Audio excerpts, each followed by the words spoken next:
మనందరికి స్పెషల్ గా మంచిగా చదువుకోవాలి, చదువుకున్నటువంటి వాళ్ళందరికీ కూడా జాబ్స్ రావాలనే తెలంగాణ తెచ్చుకున్నాం.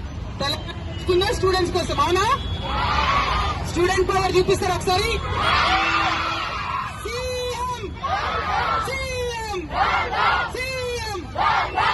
ఎందుకంటే ఇన్ని మాటలు ఇచ్చి మనకు ఒక్క మాట కూడా ఫుల్ఫిల్ చేయట్లేదు.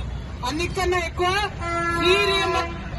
అన్నారో సరికి చాలా మంది మనలో డిపెండ్ అయి ఉన్న మా ఫీజు మీద, స్కాలర్షిప్ మీద పేరెంట్స్ కి ఇబ్బంది అవుతుంది.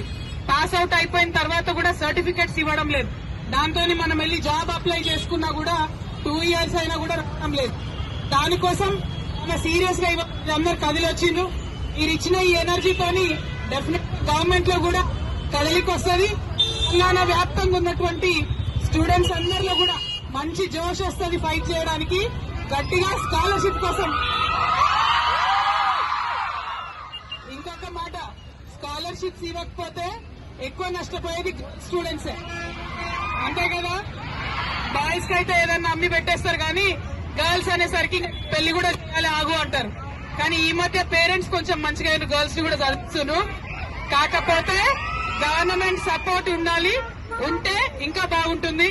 అందుకే మళ్ళొకసారి సీఎం అంటే స్కాలర్షిప్ ఎక్కడ అనండి. CM CM CM. Thank you so much.